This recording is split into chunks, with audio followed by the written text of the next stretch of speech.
corporate investigation taught me about human nature.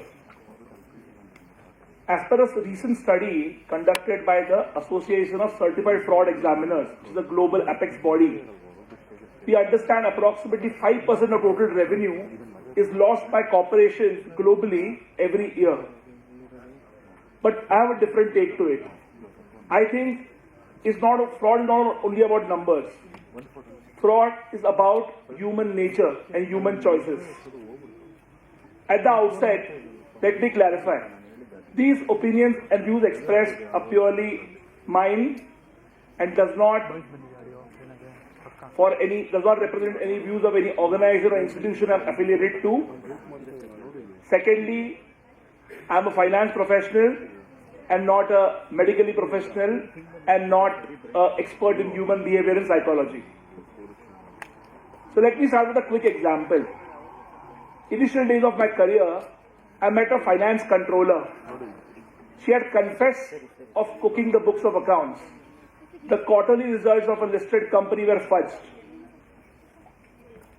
The reasons provided by her as part of disclosures was there was no money involved. It was done only for 3 things. So that she does not disappoint her boss. She is not judged by the promoters. And she doesn't lead her team down. During a review, we found the exact same things. There was no personal gratitude she had received. Do you think this financial controller was a villain? No. It shook the whole foundation. It was purely a human under pressure. A pressure to perform. Fraud happens only when 3 things align. The human pressure, situation, and justification.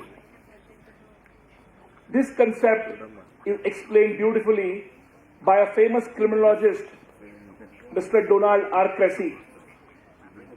The concept is called the fraud triangle.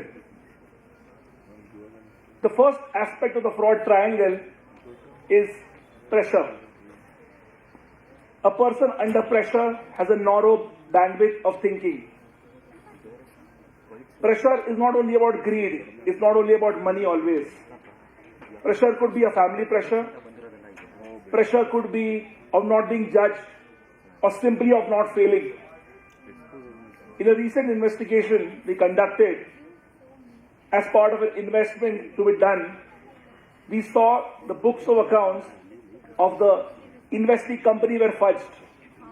There were great number of sales recorded every end of every month. During the review, we noted that there was a case of channel stuffing.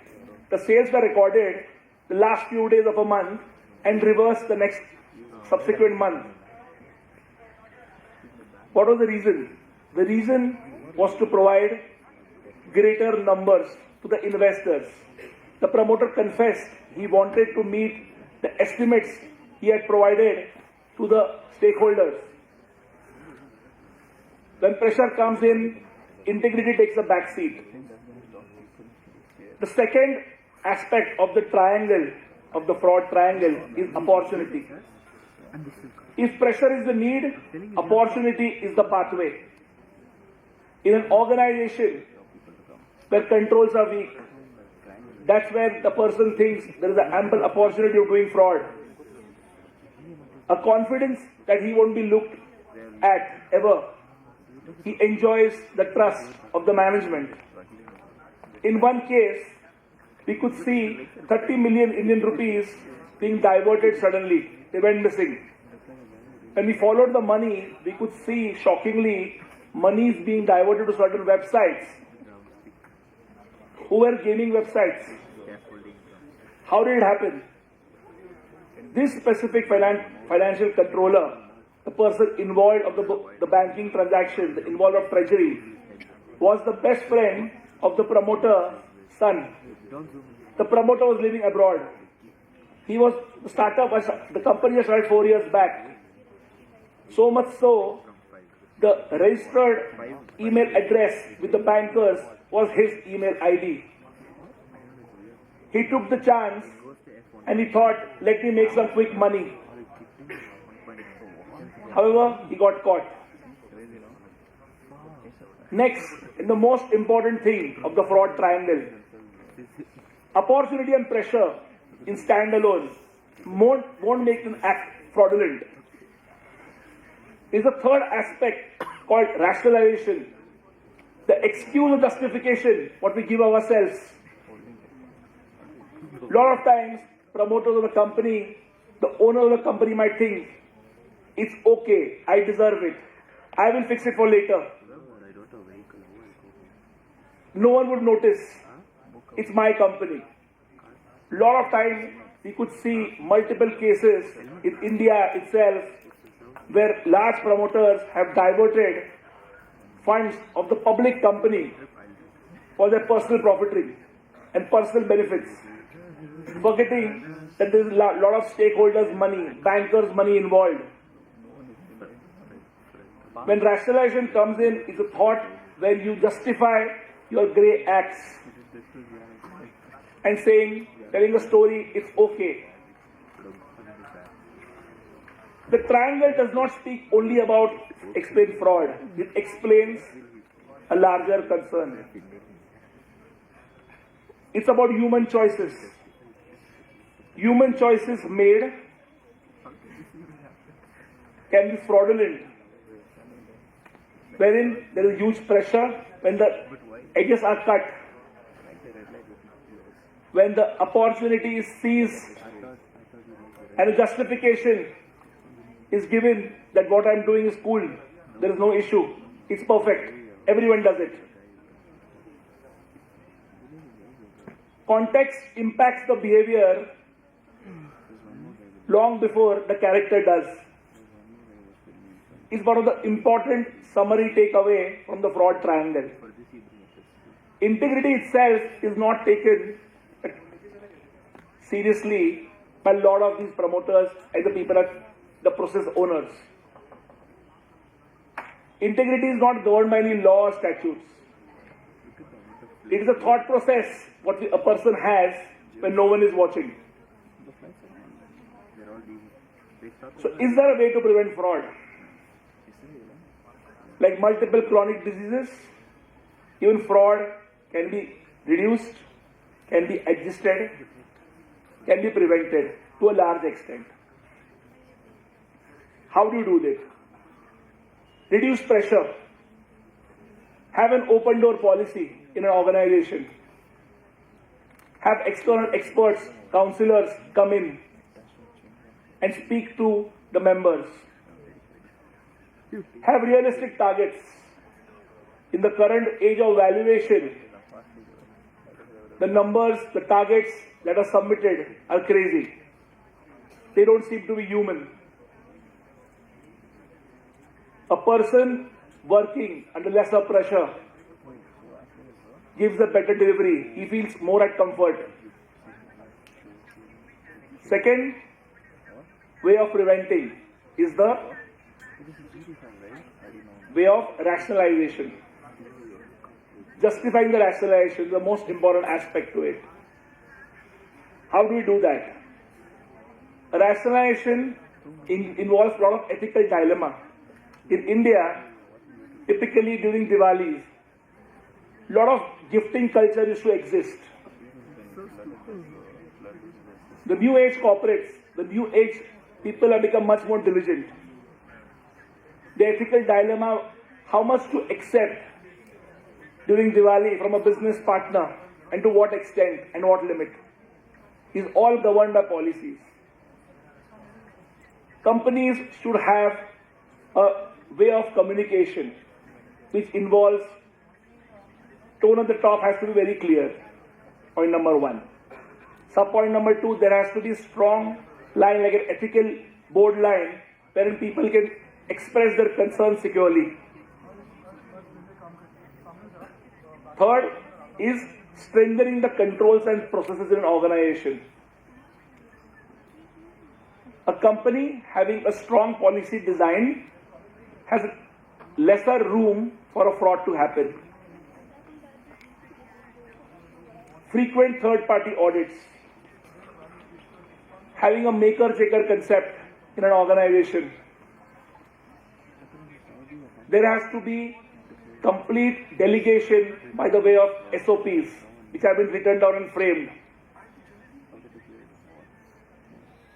In the end, let me tell you an important story. Let's understand the fraud triangle with two cases. Those two stories are two live cases. Case number one, very famous, Satyam Computers. Satyam Computers was one of the largest growing of IT companies set up in Hyderabad, which failed in 2000s. The promoter eventually confessed that the profits, the payroll, the cash balances and debt, everything was fudged. The idea was to gauge greater valuations.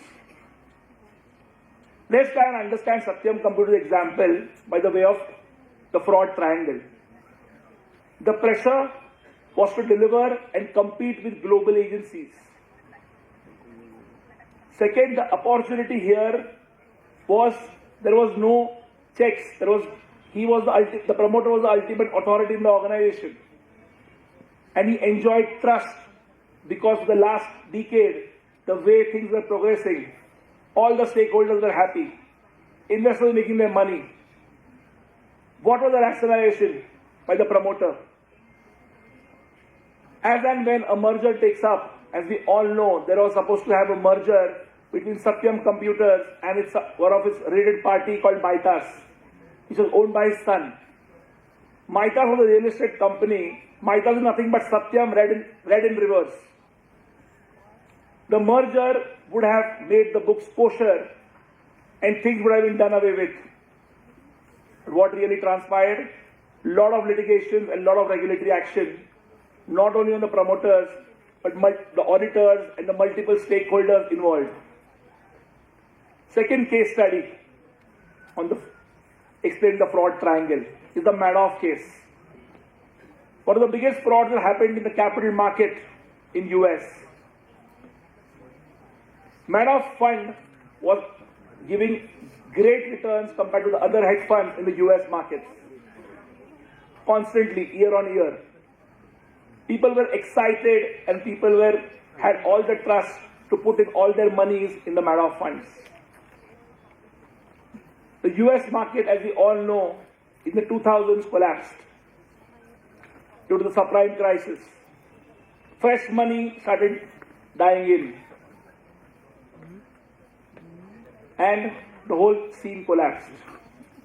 The promoter confessed and agreed. And the SEC, during the investigation, revealed that the fresh money taken by the investors was used to pay off the old debts. Here, what was the hook of pressure? The pressure was to deliver constant returns.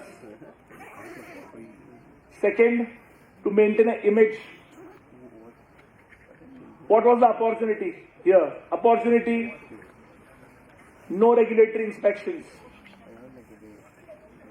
He knew the loopholes, how things operate. Third, I will fix it. The confidence. No one understands capital markets better than me. Eventually, he was given multiple years in jail sentence. People lost their livelihoods and savings, what they had, and it was a very sad state of affairs. The regulatory action taken on this case tightened multiple loopholes in the regulatory space, in the capital market space, in the US markets. In the end, fraud is not always by bad people. The fraud triangle is not for criminals, it's about human choices. A person is not inherently bad. A person performs a fraud when, point number one, what situation is put into, when the society fails him, and lastly, when he thinks the idea, what's going on in his mind, is proper, there's nothing wrong I'm doing. Fear does not, as a preventive step, what we discussed, fear does not prevent fraud. Is a trust. Is the person having given the comfort that you are valued, is the idea of preventing trust. But the big question is, what story are you telling your mind today? Because that story, in your ethical journey, any step backward or forward defines based on the story what's running in your mind right now. Thank you.